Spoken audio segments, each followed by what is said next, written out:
पहला जो मेरे ख्याल से सेगमेंट होना चाहिए कि नंबर 3 और नंबर 6 पर कौन कौन होने चाहिए। इसके लिए हमने मेरे ख्याल से 8-10 नाम जोड़ रखे एंड उसमें से हमें 2 बंदे चूज करने हैं। ऑफ कोर्स ओवरसीज और घर पे भी इन पोजीशंस पे नाम बदल सकते हैं। इस चीज का भी हमें कंसिडरेशन लेना है। तो अभी हम ना हर सेगमेंट में 3-4 नाम उठाते रहेंगे और फिर एंड में आके जब प्लेइंग बनाएंगे तो फाइनल स्लॉट उसका पिच इन कर देंगे। ठीक है, सबसे पहले जो एग्जिस्टिंग 3 और 6 के जो प्लेयर्स हैं हमारे, साई सुदर्शन और करुण नायर, इनको लेके तुम्हारा क्या अभी तक ओपिनियन रहा है? माइंड यू अभी हम लोग 27 के फाइनल की बात कर रहे हैं, 2 साल दूर। अभी हमें अगले 10 सालों की बात नहीं करनी है, अगले 2 साल की बात करनी है। See Sai Sudharsan is a young player, a young prospect, जिसने सीरीज तो अच्छी नहीं गई भाई। 1/50 है जितना मैंने एक्सपेक्ट करा था साई सुदर्शन से, क्योंकि नॉट सेइंग कि यंगस्टर है तो उसका एक्सपेक्ट करना गलत है, बट मतलब इंडियन टीम में जो भी यंगस्टर आता है मोर और लेस आप उससे एक सर्टेन लेवल ऑफ एक्सपेक्टेशंस रखते ही रखते हो, क्योंकि लेवल इतना ज़्यादा ऊपर चला गया इंडियन टीम का। एंड एक जो वो होता था ना इंटरनेशनल क्रिकेट खेलने का जो फियर होता है, वो अब प्लेयर्स में उतना होता नहीं यंगस्टर्स में, क्योंकि आईपीएल जैसे टूर्नामेंट्स वो खेलते हैं जहाँ पे नॉट ओनली इंटरनेशनल बॉलर्स को फेस करते हैं बट ऑल्सो उनके साथ उठते बैठते हैं। I would love for someone की कमेंट में कोई अगर चेक कर सकते हैं जिसको बता दे, आई वोंट बी सरप्राइज्ड। 2010 के बाद से जितने डेब्यू हुए इंडिया के, उन्होंने अपने पहले 3 मैचों में ही अगर कोई सेंचुरी मार दी हो। ऐसे फिनोमिना पिछले सेंचुरी कंपैरिजन में इस साल शायद ऑन एन एवरेज ज़्यादा देखेंगे, क्योंकि वही है पहले से ही लोग का माइंडसेट एकदम सेट रहता है। तो मैं ये तो ज़रूर बोलूँगा कि इस सीरीज को देख के मैं साई सुदर्शन से थोड़ा डिसअपॉइंट तो ज़रूर हुआ, मुझे लगा था बेटर परफॉर्मेंस आएगी। बट यार given his first class record, क्या कोई भी सरप्राइज्ड है? हाँ, ये भी कितनी 39.43 कुछ की एवरेज थी। पर मतलब वो भी है कि अब अगर है तो भी आप एक्सपेक्ट करते हो, जैसे इवन ऋतुराज गायकवाड़ की I think first class average बहुत ज़्यादा अच्छी नहीं है, पर अगर वो आएंगे खेलने के लिए तो मैं एक्सपेक्ट करूंगा।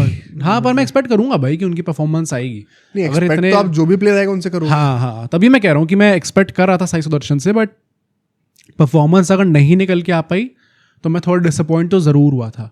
हैविंग सेड दैट, मैंने जो कहा कि एक यंगस्टर है, वो अभी एक लंबी रोप मिलनी चाहिए आइडियली तो साई सुदर्शन को, क्योंकि अगर इंग्लैंड ले जाके आप उनको नंबर 3 पे स्टार्ट करा रहे थे, पहला मैच उन्होंने स्टार्ट करा, ऐसा नहीं कि बीच में आए वो सीरीज के, तो मतलब आपने कुछ तो प्लानिंग करी होगी, कुछ तो आपने सोचा होगा कि हाँ यार मैं इस खिलाड़ी को नंबर 3 पे खिलाऊंगा ना, एक लंबी रोप दूंगा। क्योंकि अगर आप बस इंग्लैंड सीरीज के लिए लेके आ गए और फिर आप अगली सीरीज में जाते हो वापस बाहर हो जाएंगे, तो देख के थोड़ा अजीब तो लगेगा कि शायद आप खुद श्योर नहीं थे अपने प्लान के ऊपर।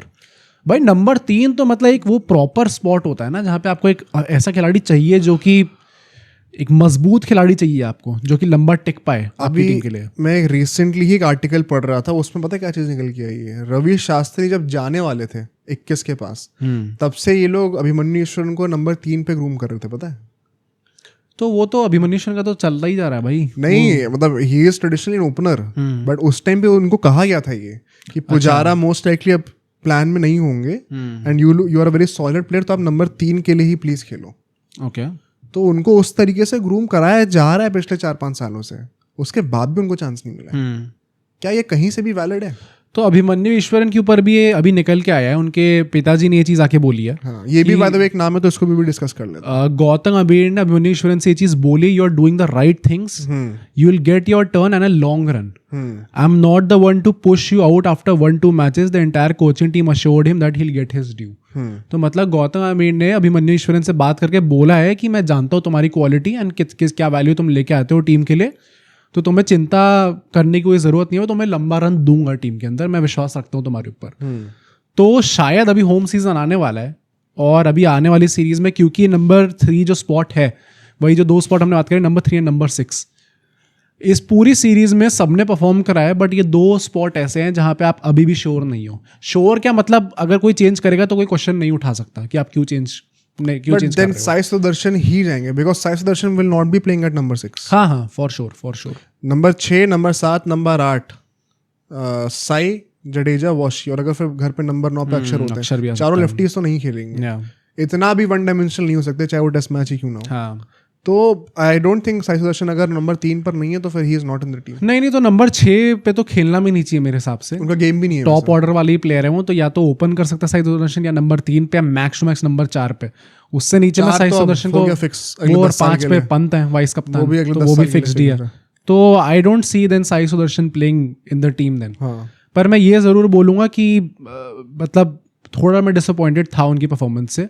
ऑन दी अदर हैंड जो दूसरे खिलाड़ी थे जिनको चॉइस दी गई थी, जो चांस दिया गया था पूरी सीरीज़ में, करुण नायर, पहली बात तो मुझे लगा था कि मैक्स 3 ही मैचेस उन्हें खेलने को मिलेंगे। खेले उन्होंने 4 मैचेस अल्टीमेटली, 8 इनिंग्स उनको अपना प्रदर्शन दिखाने के लिए मौका पूरा दिया गया था इस पूरी सीरीज़ के अंदर। एंड जो विश्वास इससे पहले दिखाया गया था पूरी टीम मैनेजमेंट, गिल ने बीच में आके बोला यार, मतलब despite not having a good series, Shubman Gill ने करुण नायर के लिए चीज़ बोली थी कि उनने वो 50 मार के दिखाई थी, तो आप देखो करुण भाई पे हम लोग ट्रस्ट करते हैं, ऐसे करके वो प्रेस कॉन्फ्रेंस में कप्तान आपके लिए आके कह रहा है। तो मतलब वो चाहते तो थे कि वो टीम के अंदर हो। एंड गौतम गंभीर ने भी जैसे इनिशियली उनका पूरा वेलकम करा था कि comebacks are never easy, then उनको वो कैप दी गई थी। तो आई थिंक मतलब टीम मैनेजमेंट ने भी भरोसा दिखाया था। फिर वो कहना कि उनका ड्यूस बॉल के साथ काफ़ी अच्छा एक्सपीरियंस है, काफ़ी काम आएगा यहाँ पे, उनसे भी मुझे बहुत एक्सपेक्टेशंस थी। इफ़ यू गाइज रिमेंबर, मैंने जब हम लोग पूरी सीरीज़ का प्रीव्यू कर रहे थे तब मैंने बोला था मेरे हिसाब से एक्स फैक्टर टीम के अंदर शायद करुण नायर होंगे भाई। मतलब मैं एक्सपेक्ट कर रहा था कि करुण नायर से परफॉर्मेंसेस आएंगी, but I am obviously more disappointed with Karun Nair. क्योंकि साई सुदर्शन के पास ही हैज अ लॉन्ग, अभी लंबी रोप मिलेगी और प्लस अभी काफ़ी साल है भाई, करुण नायर ने पहले खेला हुआ है। करुण नायर का वो 300 और उसके बाद आपका सेकेंड बिगेस्ट स्कोर इज 51। तो क्लियरली मतलब जो चीज़ हमने पहले डिस्कस करी थी कि it's not just a mental issue, मतलब मेंटालिटी का होगा ऑब्वियसली, बट मतलब टेक्निकल फ्लॉज भी हैं उनके गेम के अंदर। तभी ऐसा होता है कि आपका वो 300 और उसके बाद आपके रन ही नहीं आए बिल्कुल भी। पर पॉइंट ये है ना, अभी होम सीरीज आ रही है, देखो लेट्स नॉट फॉरगेट, और ये एक बहुत ही इंपॉर्टेंट पॉइंट होने वाला है, इंडिया के बचे हुए फिक्सचर्स क्या हैं? 2 मैच वेस्ट इंडीज के साथ घर पे हैं, फिर 2 मैच साउथ अफ्रीका के साथ घर पे हैं, फिर 2 न्यूजीलैंड के साथ अवे हैं, श्रीलंका के साथ 2 अवे हैं, और फिर 5 टेस्ट मैच लास्ट में ऑस्ट्रेलिया के साथ घर पर हैं। एक सीरीज को तुम हटा दो जो कि अगले साल के एंड में होगी, उससे पहले सारी 4 टेस्ट मैच सीरीज हैं, वो सिर्फ 2-2 टेस्ट मैचेस की हैं। और अगली 2 जो है वो अभी साल के एंड में साउथ अफ्रीका वेस्ट इंडीज से वो घर पर ही होंगे, वो 4 टेस्ट मैच घर पर ही होने वाले हैं। वहां पे जो टेक्निकल फ्लॉ है करुण नायर का, जो लिमिटेड फुटवर्क है, perhaps it will not be that big of an issue because pacers anyways are bowling करेंगे नहीं, स्पिनर्स के against he is much more comfortable. तो कहीं ना कहीं अगर उनको एक्सटेंडेड रोप दे दी जाए तो क्या पता 4 टेस्ट मैचेस खत्म होने के बाद तक he has certified his position in the team. मतलब ये बहुत बड़ा रिस्क होगा पहली बात तो, एंड मैं रिस्क इसलिए कह रहा हूँ क्योंकि फिर आप काफ़ी टेस्ट मैचेस पहली बात तो खेल लोगे, secondly at the end of the day वो बात आती है कि ही इज 33 राइट नाउ, तो मैक्स टू मैक्स अगर खींच के भी करना है तो आई थिंक क्या ये WTC फाइनल खेल लेंगे, उसके बाद आपको वापस चेंज करना पड़ेगा। नॉट सेइंग कि इसमें कुछ प्रॉब्लम है, खेल सकते हैं भाई बहुत, मुझे तो बड़ा डिफिकल्ट लग रहा है। It's not like he is highly fit या फिर बहुत ही ज़्यादा तगड़े लग रहे हैं उस पर फील्ड पे। स्लिप पे वो ऑब्वियसली करते हैं, उन्होंने कैचेस भी पकड़ के दिखाए हैं, बट मतलब ऐसा तो मुझे नहीं लगा कि फिटनेस के चलते हुए वो काफ़ी आराम से खींच सकते हैं अपना गेम को। तब 37 is a very fair expectation. ऐसा कुछ नहीं कि आपको फुटबॉल थोड़ी चल रहा है कि आपको बहुत ज्यादा खींचना पड़ेगा, कह सकते हैं। मुझे बस ऐसा लगता है कि he is not a fast bowler। मुझे ऐसा लगता है कि करुण नायर को अगर अभी देख के वो ट्रस्ट मुझे नहीं लग रहा, मतलब दिख नहीं रहा मुझे कि मैं उतना ज़्यादा विश्वास करके उनको 4 टेस्ट मैचेस और खेलने का मौका दिया जाए, एंड देन उसके बाद हमें पता चले कि यार नहीं ये तो नहीं हो पा रहे हैं, एंड देन फिर आप चेंज करो उस पूरे लाइनअप को। प्लस हम कह रहे हैं कि घर पे शायद उनके लिए ज़्यादा आसान होगा, तो घर पे ऑप्शंस कौन है वो भी तो देखो। वही साथ में सरफराज खान, श्रेयस अय्यर, आप कैसे इग्नोर करोगे? इनकी बात कर लेते हैं साथ साथ। अभी हमने कहा कि साई सुदर्शन और अभिमन्यु ईश्वरन के बीच में वो एक कॉम्पिटिशन रहा है। मुझे लगता है क्योंकि अभी साई सुदर्शन पे इन्वेस्ट कर दिया है, अगर वो एक सीरीज के बाद हटा देंगे ना एकदम से, तो वो भी मैनेजमेंट पे सही नहीं झलकेगा कहीं ना कहीं। तो कहीं ना कहीं उनको मुझे लगता है कि देना पड़ेगा एक्सटेंडेड रोप एक, एंड ये एक अनफॉर्चुनेट चीज़ है कि अभिमन्यु ईश्वरन शायद मिस आउट करेंगे।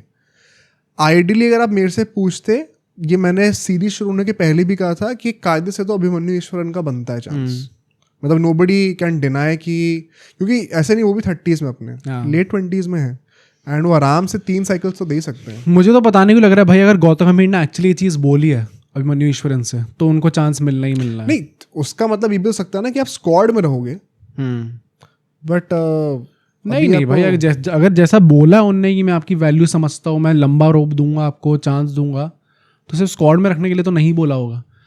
मतलब अगर ये चीज़ जेन्युइनली बोली है गौतम गंभीर ने, आई डू थिंक कि गौतम गंभीर जो बोलते हो मीन करते हैं उस चीज़ को। तो अगर उन्होंने ये बोला है तो मुझे लगता है चांस मिलेगा। बट टू स्टार्ट विद अभी तो मुझे लगता है कि साई सुदर्शन को आप एकदम से नहीं करना भी नहीं चाहिए वो, क्योंकि बहुत जल्दी फिर आप जज करो साई सुदर्शन को भी। But Karun Nair has gotten enough chances. हाँ भाई, एंड वही है कि उनका जिस फेज ऑफ करियर में वो है वो बहुत ही अलग है साई सुदर्शन प्लस मतलब साई सुदर्शन अगर नंबर 3 पे खेल रहे हैं तो हम नंबर 6 पे करुण नायर को एक्सपेक्ट कर रहे हैं। नंबर 6 के लिए फिर guys Sarfaraz Khan are waiting. Sarfaraz Khan, Shreyas Iyer और ध्रुव जुरैल, ये 3 नाम है जो कि डायरेक्टली स्क्वाड में भी आ सकते हैं एंड एक कंटेंशन रखते हैं प्लेइंग 11 का। जुरैल आई थिंक वही है कि एक नोशन होता है कि 2 विकेट कीपर्स आप क्यों ही खिलाओगे टीम के अंदर। केएल राहुल भी है बाय द वे। हाँ, तो जुरैल मोस्ट लाइकली शायद एक बैकअप की तरह ही रहेंगे अभी। जिस नंबर पे वो बैटिंग करते हुए हमें दिखे थे, ऐसा भी नहीं है कि वो बहुत ज्यादा एक प्रोग्रेस दिखा रहे हैं बैटिंग में अपनी मैनेजमेंट को, वरना उनको थोड़ी ऊपर बैटिंग करा सकते थे आप। तो आई थिंक जुरैल का अभी थोड़ा सा मुश्किल है। परहैप्स अगर पंत टचवुड कभी इंजर्ड ना हो, बट होंगे एज अ रिप्लेसमेंट कभी खेलना हो तो आ सकते हैं। बट अगर आप मेरे से पर्सनली पूछोगे तो नंबर 6 पे मैं एक स्पेशलिस्ट बैटर खिलाऊंगा मैं भी। मतलब अभी जुरैल के लिए मैं ये जरूर बोलूंगा कि अभी जैसे पंत की रिपोर्ट निकल के आई है कल कि वो एशिया कप मिस करेंगे अपनी इंजरी के चलते, एंड देन वेस्ट इंडीज वाली सीरीज भी शायद मिस करेंगे। भाई क्या पता क्या पता, पर मैं ये बोलूंगा कि वो एशिया कप मिस कर रहे हैं एंड देन वेस्ट इंडीज वाली सीरीज भी शायद मिस करेंगे। तो वेस्ट इंडीज वाली सीरीज में आपको, हाँ वही ना, पर अब लग रहा है देख के कि शायद ज्यादा लंबा होगा। हो सकता है फिर प्रिकॉशनरी मेजर के लिए आपने वो रखा हो वेस्ट इंडीज वाला, बट वेस्ट इंडीज फिर शायद ध्रुव जुरैल को चांस मिल जाएगा as a backup keeper. But number 6 पे मेरे ख्याल से 2 ही नाम आते हैं दिमाग में, श्रेयस अय्यर और सरफराज खान। उनका क्या लगता है? सरफराज खान ने भी भाई मतलब वेट भी कम कर लिया उनने, तो 17-18 किलो उन्होंने ऑलरेडी कम कर लिया, क्या पता अभी और भी कर रहे हो साथ के साथ। श्रेयस अय्यर का तो रूमर्स आ रहे हैं कि अभी तीनों फॉर्मेट में वापस लाएंगे। हाँ, तो उनका हो गया है कि वो फिट भी हो गए टेस्ट मैचेस के लिए एंड देन अब वापस उनका तीनों फॉर्मेट में कम बैक होगा। तो श्रेयस अय्यर और सरफराज खान ये दोनों एक टफ कंपटीशन दे रहे हैं। Who should be in the starting 11? कायदे से तो सरफराज होना चाहिए, क्योंकि अभी वो रिसेंटली लूप में थे, प्लस उनको निकालना ही सेंस नहीं बनता था भाई। आपने जो उनको निकाला है वही अजीब लग रहा था। खास गलत नहीं करा उन्होंने कि गलत करो, प्लस मतलब आपका कहना ये था कि ओवरसीज में वी डोंट नो, तो भाई घर पे तो उनका फोर्टे है। फिर अगर आप कह रहे हो ओवरसीज में आप नहीं जानते तो घर में तो जानते ही हो। न्यूजीलैंड वाली सीरीज में भी उन्होंने 150 लगाए थे जहाँ पे हम लोग हारे थे अल्टीमेटली। आई थिंक उनको निकालना ही सेंस नहीं बनता था, plus now that he is also working on his fitness, तो there is not much that you can complain. Excuse नहीं है, कुछ है ही नहीं, आप बोल ही नहीं सकते क्यों आप निकाल रहे हो उनको। अब सोचो अगर एक क्लिप इतनी बढ़िया थी तो पूरा का पूरा पॉडकास्ट कितना बढ़िया होगा। तो अगर आपको इसी क्लिप का पूरा पॉडकास्ट देखना है तो यहाँ पे क्लिक करिए, और अगर आपको ऐसे ही और क्लिप्स बिंज वॉच करनी है तो यहाँ पे क्लिक करिए।